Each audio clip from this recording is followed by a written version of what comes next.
वयाच्या अवघ्या 23व्या वर्षी एक मुलगा आपल्या प्रधानमंत्री असलेल्या आईला म्हणाला होता, मम्मी, मी या देशाचा पहिला जनता कार बनवेल. आणि सरकारने अक्षरशः आपली तिजोरी उघडली.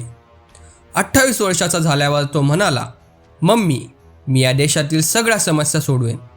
आणि त्या क्षणी अनेक मंत्री, अनेक मुख्यमंत्री त्यांच्यासमोर हात जोडून उभे राहिले. 5 वर्षांनी म्हणजेच तो 33 वर्षाचा झाला तेव्हा देशातील 8 राज्याचे मुख्यमंत्री आणि 250हून अधिक खासदार त्याच्या नावाच्या शपथा घेत होते.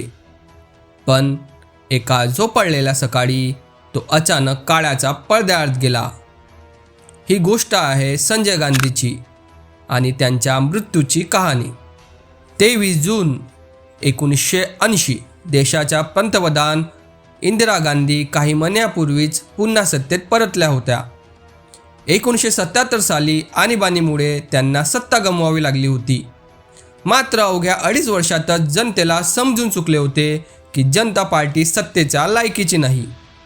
इंदिरा गांधींच्या सत्ता पुनरागमनाचं सर्वात मोठं श्रेय दिलं गेलं त्यांच्या धाकट्या मुलाला म्हणजेच संजय गांधी यांना.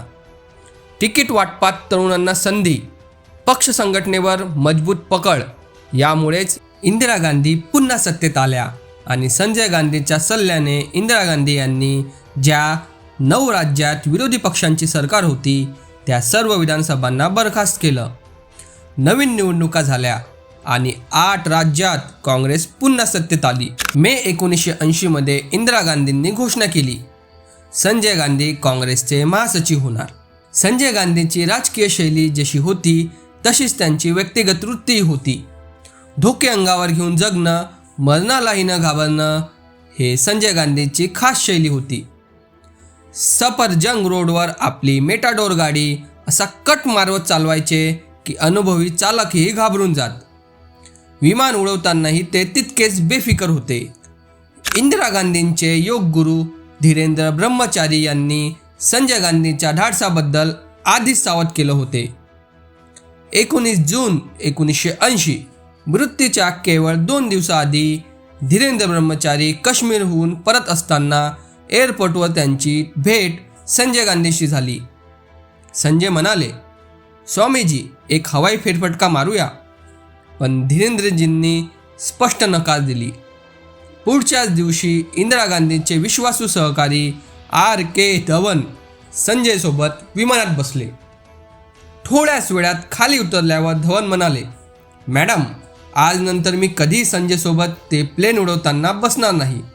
23 जून 1980 संजय गांधी प्रचंड उत्साहात होते.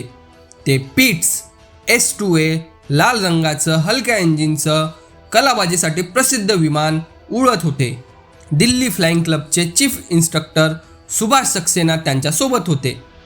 अशोका हॉटेलच्या वर विमानाने कलाबाज्या सुरू केल्या. पण अचानक नियंत्रण सुटलं. इंजिन बंद झाल्यासारखा आवाज आला आणि विमान थेट खाली कोसळलं. हे संजय गांधींचंच विमान कोसळलं होतं. 15 मिनिटात फायर ब्रिगेड, ॲम्ब्युलन्स पोहोचल्या. झाडामध्ये अडकलेल्या विमानांचा ढिगारा काढण्यात आला. सोबतच 2 मृतदेहसुद्धा, सुभाष सक्सेना आणि संजय गांधी यांचे. त्यांना लाल चादरीत गुंडाळले गेले. इंदिरा गांधी घटनास्थळी पोहोचल्या. क्षणभर त्यांनी धाव घेतली. मग आठवण झाली, आपण फक्त आई नाही, देशाचा पंतप्रधान आहोत. त्यांनी ती लाल चादर हटवली आणि ती आई कोसळली. हा तो एकमेव क्षण होता जेव्हा देशाने आयरन लेडीला अश्रूमध्ये पाहिलं. संजय गांधी यांचे मोठे भाऊ राजीव गांधी परदेशात असल्याने अंत्यसंस्कार 2 दिवसांनी झाले आणि त्यानंतर देशाच्या राजकारणाने नववळण घेतलं. संजय गांधी गेले, पण त्यांच्या मागे असंख्य प्रश्न, असंख्य शक्यता आणि अपूर्ण स्वप्न राहिली. ज्या मारुती कारचं स्वप्न त्यांनी पाहिलं ती कार उडणाऱ्या देवाच्या नावावर होती आणि संजय गांधींचा अंतही हवेत उडताना झाला.